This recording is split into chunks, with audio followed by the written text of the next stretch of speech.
पहलगाम हमले को लेकर के आरजेडी नेता मनोज झा ने पीएम मोदी को लेटर लिखा है, जिसमें संसद का विशेष सत्र बुलाने की मांग की। मनोज झा ने कहा कि देश हित के मुद्दे में पूरे विपक्ष ने एक स्वर में सरकार का साथ दिया। हमारी डेमोक्रेसी काफी मैच्योर है। ऑपरेशन सिंदूर पर पार्लियामेंट में डिटेल में चर्चा होनी चाहिए। युद्ध के समय अगर फाइटर प्लेन गिरे हैं तो ये बीजेपी का नहीं, देश का नुकसान है। चुनाव प्रचार से कैसे बाज आएंगे? चुनाव प्रचार तो हर राजनीतिक दल करेगी, लेकिन शहादत पे सियासत इस देश की सामूहिक पीड़ा है। मैं बार बार दोहरा चुका हूं आप लोगों के माध्यम से, पहलगाम की पीड़ा सामूहिक पीड़ा में तब्दील हो गई। देश में कोई स्वर अलग नहीं बोल रहा था। और जो मैंने कहा पहले, वो जो ब्रीफिंग हमने सुनी एमईए और फोर्सेस की, व्योमिका, सोफिया और मिस्री साहब की, वो ब्रीफिंग देश की ब्रीफिंग थी। उसके इतर कौन क्या बोल रहा है, कई सारे सवाल हैं। भारत के पलटवार को लेकर के पाकिस्तान को जानकारी देने वाले बयान पर कांग्रेस नेता दिग्विजय सिंह ने रिएक्ट किया। दिग्विजय ने कहा कि अगर विदेश मंत्री ने दुश्मन को पहले ही सचेत कर दिया था तो ज्यादा नुकसान की बात ही नहीं उठती। आतंकी पहले ही दूसरे ठिकानों में शिफ्ट हो गए होंगे। विदेश मंत्री को इस बारे में देश को सच बताना चाहिए। सुनिए। जयशंकर जी बहुत ही अनुभवी वे डिप्लोमेट हैं, राजनयिक हैं। उनके पिता तो बहुत ही जाने माने व्यक्ति थे और डिफेंस के एनालिस्ट थे, ब्यूरोक्रेट थे।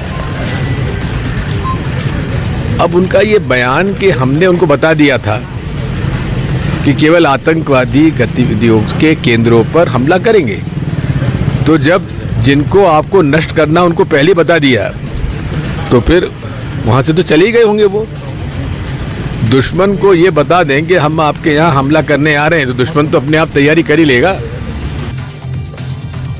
बीजेपी नेता शहनवाज हुसैन ने कांग्रेस पर निशाना साधते हुए कहा कि खड़गे और राहुल गांधी को अपनी सरकार और सेना पर विश्वास नहीं है। कांग्रेस सेना के शौर्य और पराक्रम पर सवाल खड़े कर रही है।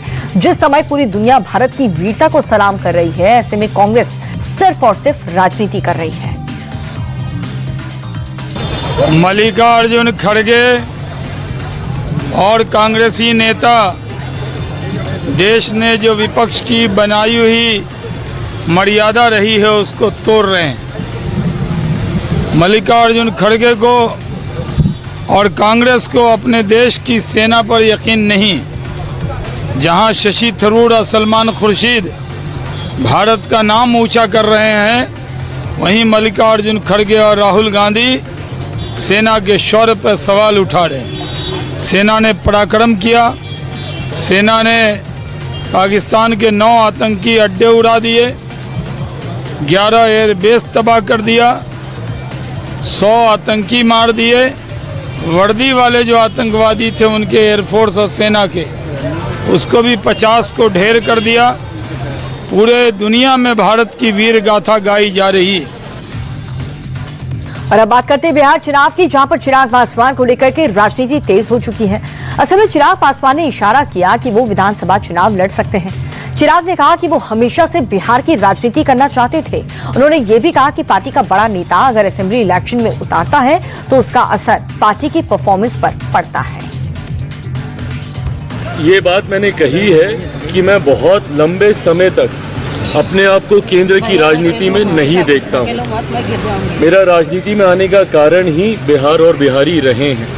ऐसे में मैं चाहता हूँ कि मेरा राज्य बिहार विकसित राज्यों की श्रेणी में बराबरी पर आकर खड़ा हो। जो तीसरी बार का सांसद बनने के बाद मुझे एहसास हो रहा है कि दिल्ली में रह के शायद नहीं संभव होगा। ये इच्छा मैंने पार्टी के समक्ष रखी थी कि अब मैं जल्द बिहार वापस जाना चाहता हूं। पार्टी इवैल्यूएट कर रही है इस बात को कि क्या मेरे चुनाव अभी लड़ने से पार्टी को फायदा होगा।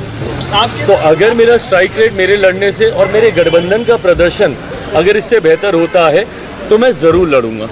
बिहार विधानसभा चुनाव में मुख्यमंत्री पद की कोई वैकेंसी नहीं है। मौजूदा मुख्यमंत्री नीतीश कुमार जी ही चुनाव परिणामों के बाद प्रदेश के मुख्यमंत्री बने। चिराग पासवान के चुनाव लड़ने को मुख्यमंत्री पद की दावेदारी से जोड़कर देखा जा रहा है। जन स्वराज पार्टी के संस्थापक प्रशांत किशोर ने कहा कि चिराग युवा हैं, पढ़े लिखे हैं। अगर वो बिहार की राजनीति में लौटना चाहते हैं तो इसका स्वागत होना चाहिए। इससे बिहार को ही फायदा होगा। वो एनडीए के हिस्सा हैं और स्वतंत्र है हर आदमी चुनाव लड़ने के लिए। चिराग जी चुनाव लड़ते हैं तो बिहार के लिए अच्छी बात है। कोई नया लड़का जो जाति पाति की राजनीति नहीं करता है, अगर वो चुनाव लड़ते हैं तो बिहार की राजनीति के लिए अच्छी बात है। सीट से चुनाव लड़ेंगे, वो जहां से भी लड़े ये उनका निर्णय है, लेकिन चिराग जी अगर बिहार की राजनीति में सक्रिय होते हैं, विधानसभा राज्य की राजनीति में, तो वो बिहार के लिए अच्छी बात है। चिराग के विधानसभा चुनाव लड़ने की चर्चा पर उनके चाचा पशुपति पारस ने भी रिएक्ट किया है। उन्होंने कहा कि पार्टी का जनाधार बढ़ाने के लिए ये अच्छा फैसला है। कार्यकर्ता चाहते हैं कि उनकी टॉप लीडरशिप चुनाव लड़े, लेकिन चिराग एनडीए का हिस्सा है। नीतीश कुमार से लोग काफी नाराज हैं, इसीलिए इस बार एनडीए की सरकार नहीं बनने वाली। हमको ये बताइए कौन सी ऐसी पार्टी है जिस पार्टी का कार्यकर्ता नहीं चाहता कि हमारा नेता सबसे बड़े ओहदे पर जाए।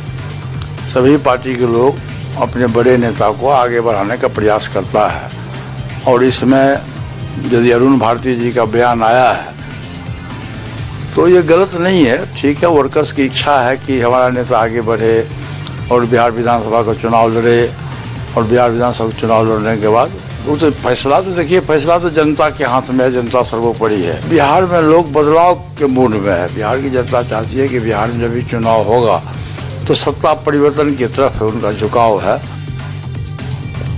बिहार के मुजफ्फरपुर में नाबालिग लड़की के साथ रेप और हत्या मामले में सियासी गहमागहमी तेज हो चुकी है। अब तेजस्वी यादव ने सरकार पर निशाना साधा। उन्होंने कहा कि बिहार में डबल इंजन सरकार पूरी तरह से फेल हो गई। इसके साथ ही उन्होंने ये भी कहा कि बिहार में अपराधियों का बोलबाला है। ये डबल इंजन की सरकार पूरी तरीके से फ्लॉप हो चुकी है, फेल हो चुकी है। कोई भी एक मुद्दे पर कभी भी मुख्यमंत्री जी ने अफसोस नहीं जताया। एक 11 साल की बच्ची के साथ रेप हुआ, उसके बारे में मुंह नहीं खुलेगा इन लोगों का। दिन दहाड़े हत्या हो रही है बिहार में, मुंह नहीं खुलेगा इन लोगों को। भ्रष्टाचार हो रहा है, उस पर मुंह नहीं खुलेगा इन लोगों का। तो इन लोगों को क्या मतलब है?